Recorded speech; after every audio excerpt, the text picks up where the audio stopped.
Shalom, kembali lagi bersama saya Yonis Telaen. Kali ini kita akan membahas satu tema, yaitu pra-eksistensi, kegagalan, dan inkarnasi Kristus. Sekali lagi, pra-eksistensi, kegagalan, dan inkarnasi Kristus. Yang pertama, pra-eksistensi Kristus. Sekali lagi, yang pertama, pra-eksistensi Kristus. Banyak orang mengakui Yesus sebagai nabi, pengajar agama, tapi bukan Tuhan. Mereka hanya menganggap dia manusia yang baik karena tak paham akan pra-eksistensi dan kegagalan Kristus. Pra-eksistensi Kristus artinya Kristus telah ada sebelum dilahirkan di Bethlehem. Sekali lagi, pra-eksistensi Kristus artinya Kristus telah ada sebelum dilahirkan di Bethlehem. Tidak ada manusia yang punya pra-eksistensi sebelum ia dilahirkan. Setiap manusia baru ada eksis ketika dilahirkan. Istilah pra-eksistensi hanya digunakan untuk Kristus, untuk menunjukkan keunikan dan keilahiannya. Beberapa bukti pra-eksistensi para inkarnasi Kristus. Kristus datang dari surga. Dalam Yohanes pasal 6 ayat 51. Akulah roti hidup yang turun dari surga. Dalam Yohanes pasal 3 ayat 13 juga dikatakan, tidak ada seorang pun naik ke surga selain daripada dia yang telah yaitu anak manusia. Kristus ada sebelum Abraham. Dalam Yohanes pasal 8 ayat 58. Sesungguhnya sebelum Abraham jadi, aku telah ada. Aku ada, ego eimi, berkaitan dengan nama YHWH yang diperkenalkan kepada Musa dalam Keluaran pasal 3 ayat 16. Dalam Mika pasal 5 ayat yang pertama. Permulaannya sudah sejak purbakala, sejak dahulu kala. Yesus pencipta segala sesuatu. Bisa baca dalam Yohanes pasal 1 ayat 3. Yesus sehakikat dengan Allah. Dalam Yohanes pasal 10 ayat 30. Yesus memiliki kemuliaan bahkan sebelum dunia dijadikan. Yohanes pasal 17 ayat 5 dan 24. Kristus adalah rupa Allah bahkan sebelum dunia dijadikan. Sekali lagi, Yesus memiliki kemuliaan bahkan sebelum dunia dijadikan. Dalam Yohanes pasal 17 ayat 5 dan 24, Kristus adalah rupa Allah yang setara, tidak lebih rendah dengan Allah. Bisa baca dalam Filipi pasal 2 ayat 6. Sekali Filipi pasal 2 ayat 6 dikatakan, Filipi pasal 2 ayat 6 dikatakan gini. Filipi pasal 2 ayat 6 dikatakan, akan hal ini aku yakin sepenuhnya, yaitu Ia yang memulai pekerjaan yang baik di antara kamu akan meneruskannya sampai pada akhirnya pada hari Kristus Yesus. Dalam Yohanes pasal 14 ayat 24, Bapa lebih besar sebagai pengutus, beda peran atau tugas bukan hakikat ya. Yang kedua, kekekalan Kristus. Kekekalan Kristus artinya Kristus sudah ada sebelum penciptaan dunia. Sekali lagi, kekekalan Kristus artinya Kristus sudah ada sebelum dunia diciptakan. Bahkan sebelum waktu ada, dia ada sejak kekal sampai kekal. Tidak pernah tidak ada, selalu ada, selama-lamanya ada. Ada beberapa bukti kekekalan Kristus. Sekali lagi, ada beberapa bukti kekekalan Kristus. Pertama, Kristus adalah Alfa dan Omega. Sekali lagi, Kristus adalah Alfa dan Omega. Aku adalah awal dan yang akhir. Dalam Yesaya pasal 48 ayat 12 dikatakan, akulah yang tetap sama, akulah yang terdahulu, akulah juga yang terkemudian.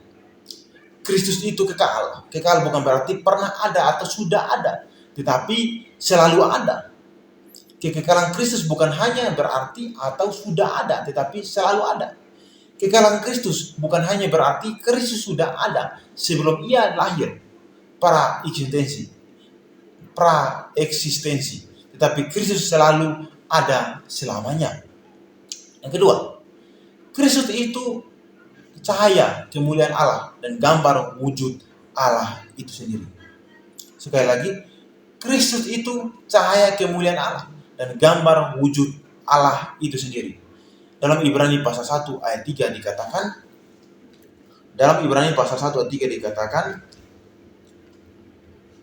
ia adalah cahaya kemuliaan Allah dan gambar wujud Allah dan menopang segala yang ada dengan firman-Nya yang penuh kekuasaan. Dan setelah ia selesai mengadakan penyucian dosa, ia duduk di sebelah kanan yang maha besar di tempat yang tinggi. Firman yang menjadi manusia itu adalah Allah.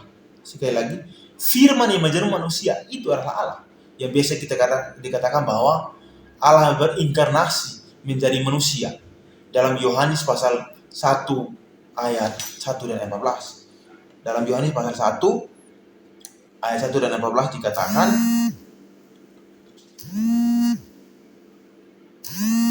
dalam Yohanes pasal 1 ayat 1 dan 14 dikatakan, pada mulanya adalah firman. Firman itu bersama-sama dengan Allah dan firman itu adalah Allah.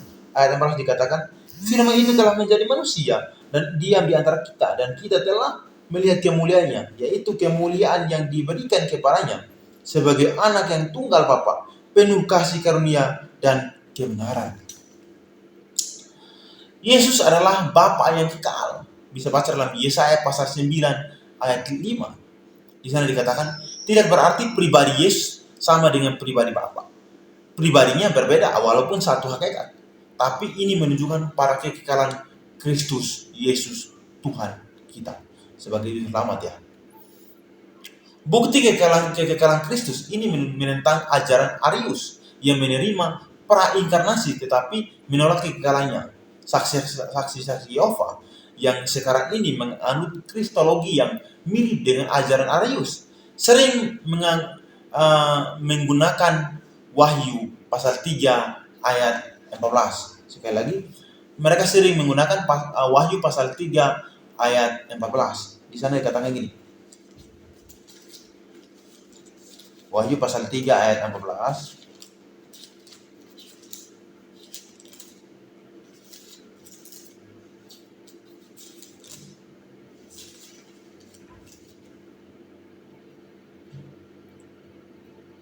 Wahyu pasal 3 ayat 14 di sana dikatakan, dan tuliskanlah kepada malaikat jemaat di Laodikia, inilah firman dari Amin, saksi setia dan benar, permulaan dari ciptaan Allah. Mereka menggunakan ayat ini supaya bisa menjadi bukti yang kuat buat mereka. Tetapi Yesus adalah permulaan penciptaan Allah untuk menyerang doktrin bahwa Yesus adalah Allah yang kekal. Arti sebenarnya dari ayat tersebut ialah bahwa Yesus ada sebelum segala sesuatu. Dialah asal muasalnya, penyebab utama dari ciptaan Allah. Ini berarti ia adalah pencipta. Bisa baca dalam Yohanes pasal 1 ayat 3. Ini merupakan ayat pendukung bahwa Yesus adalah pencipta. Pekerjaan Kristus sebelum berinkarnasi antara lain, Dia menciptakan segala sesuatu. Bisa baca dalam Yohanes pasal 1 ayat 3 dan juga Kolose pasal 1 ayat 15 sampai 16. Yang kedua, Dia memelihara ciptaannya dalam Ibrani pasal 1 ayat 3. Yang ketiga, Dia hadir sebagai malaikat Yahweh. Bisa baca dalam Keluaran pasal 3 ayat 2. Kita baca ya. Dalam Keluaran pasal 3 ayat 2. Keluaran pasal 3 ayat 2 dikatakan,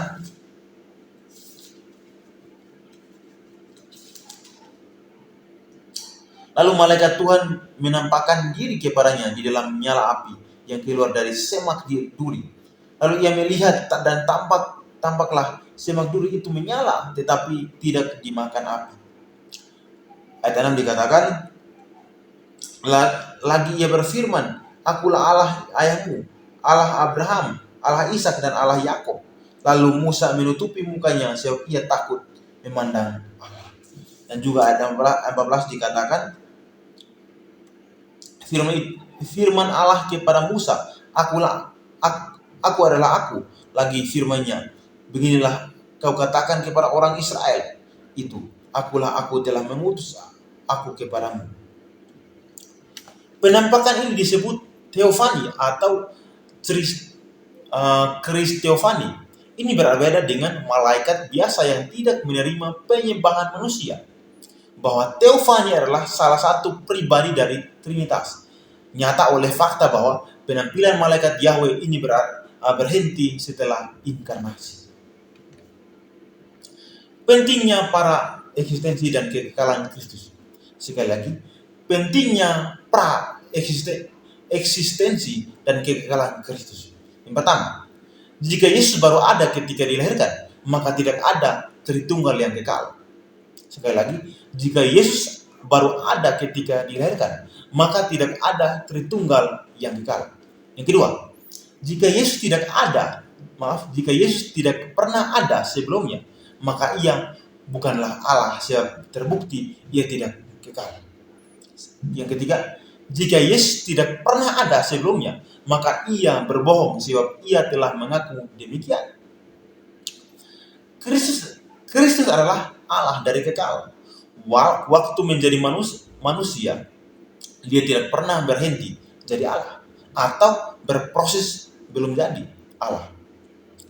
Dia juga tidak pernah kehilangan keilahiannya. Waktu di bumi, dia hanya menambah sifat kemanusiaannya.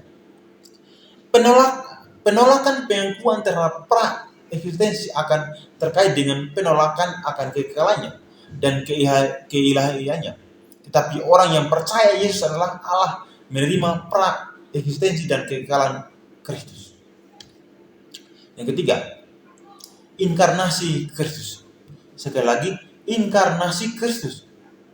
Inkarnasi berarti Allah mengambil rupa atau tubuh manusia. Dalam Yohanes pasal 3 ayat 1 dan 16 yang tadi kita sudah baca.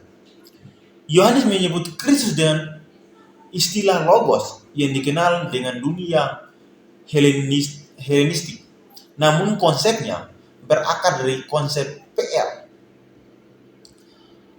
Dabar Yahweh berfirman yang menjadi manusia. Ini bukan reinkarnasi. Bisa baca dalam Ibrani pasal 9 ayat 27. Yang berinkarnasi anak Allah, bukan Allah Tritunggal. Roh Kudus membuat Maria mengandung anak kudus. Dalam Lukas pasal 3 ayat 35 dikatakan, Lukas pasal 1 ayat 35, Lukas pasal 1 ayat 35 dikatakan,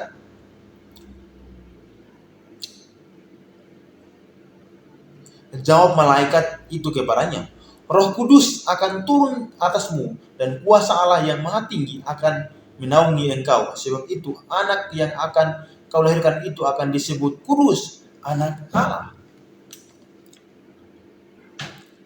Sehingga Maria disebut Theotokos, bunda Allah, bukan hanya Kristokos, bunda Kristus. Walaupun Maria adalah manusia berdosa, namun Roh Kudus menguduskan kemanusiaan Kristus dari saat pembuahan dan menjaganya dari polusi dosa. Dalam Ibrani pasal 9 ayat 14 dikatakan gini. Dalam Ibrani pasal 9 ayat 14 dikatakan, dalam Ibrani pasal 9 ayat 14 dikatakan, betapa lebihnya darah Kristus yang oleh Roh yang kekal telah mempersembahkan dirinya sendiri kepada Allah sebagai persembahan yang tak bercacat, akan menyucikan hati nurani kita dari perbuatan-perbuatan yang sia-sia, supaya kita dapat beribadah kepada Allah yang hidup. Cara inkarnasi Allah mulai melalui kelahiran perawan. Dalam Yesaya pasal 7 ayat 14 dan juga Matius pasal 1 ayat 20 sampai 23. Kita baca Matius pasal 1 ayat 20 sampai 23. Matius pasal 1 ayat 20 sampai 23. Matius pasal 1 ayat 20 sampai 23 dikatakan, tetapi ketika ia mempertimbangkan maksud itu, malaikat Tuhan menampakkan kepadanya dalam mimpi dan berkata, Yusuf anak Daud, janganlah engkau takut mengambil Maria sebagai istrimu, sebab anak yang di dalam kandungannya adalah Roh Kudus. Ia akan melahirkan anak laki-laki dan engkau akan menamakan dia Yesus, karena dialah yang akan menyelamatkan umatnya dari dosa mereka. Hal itu terjadi supaya genaplah yang difirmankan Tuhan oleh Nabi. Sesungguhnya anak darah itu akan mengandung dan melahirkan seorang anak laki-laki, dan mereka akan menamakan dia Immanuel, yang berarti Allah menyertai kita. Tujuannya, yang pertama, untuk menjaga agar Yesus tidak berdosa karena dikandung oleh Roh Kudus. Yang kedua, merupakan tanda keunikan pribadi Yesus. Ada 4 cara manusia ada di dunia ini. Yang pertama, karena faktor pria dan wanita, manusia umumnya. Yang kedua, tanpa faktor pria dan wanita, Adam. Hanya karena faktor pria dan Hawa, sampai Hawa. Hanya ada faktor wanita dan ada Yesus. Dia dikandung dari Roh Kudus. Waktu Allah berinkarnasi menjelma menjadi manusia, dia tidak berubah wujud sehingga kehilangan wujud awal atau aslinya. Waktu dia mengosongkan diri, dalam Filipi pasal 2 ayat 7, kenosis, kealahan Kristus tidak hilang atau berkurang, namun dia menyembunyikan atau menyelubungi kemuliaannya dengan kemanusiaan yang terbatas. Sekali lagi, waktu Allah berinkarnasi atau menjelma menjadi manusia, dia tidak berubah wujud sehingga kehilangan wujud awal atau aslinya. Waktu dia mengosongkan dirinya, dalam Filipi pasal 2 ayat 7, kenosis, kealahan Kristus tidak hilang atau berkurang, namun dia menyembunyikan atau menyelubungi kemuliaannya dengan kemanusiaan yang terbatas. Sebagai manusia atau Yesus, bagian A, tidak hadir waktu dia di Bethlehem, tidak ada di Yerusalem. Bagian B, tidak tahu. Matius pasal 24 ayat 6 tentang hari kedatangannya, tak gunakan kemahaannya saat itu para perannya sebagai utusan Bapa. C, tidak maha kuasa. Bisa baca dalam Kisah Para Rasul pasal 10 38. Yesus melakukan mujizat karena kuasa Roh Kudus.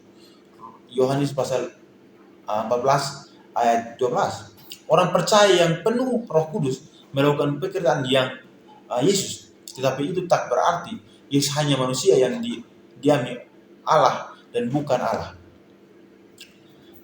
Kristus juga bukan manusia yang biasa yang dipenuhi Roh Allah saat pembaptisan sehingga diangkat menjadi Tuhan, tapi kemudian ditinggalkan Allah Bapa, ditinggalkan Allah pada waktu ia disalib. Kristus adalah Allah yang tidak bisa berubah. Dalam Yakobus pasal 1 ayat 12, Allah tidak bisa berhenti jadi Allah walaupun hanya untuk sementara. Inkarnasi perlu untuk menebus manusia berdosa. Upah dosa adalah maut, dalam Roma 6 ayat 23. Untuk menebus manusia berdosa, Allah harus mati, atau Allah harus menjadi manusia dan mati untuk manusia itu sendiri. Tapi karena Allah tidak bisa mati, maka ia harus menjadi manusia tanpa meninggalkan hakikat kealahannya. Dalam Filipi pasal 2 ayat 8. Dalam keadaan sebagai manusia, ia mati. Anda bandingkan Alkitab ya, firman Allah,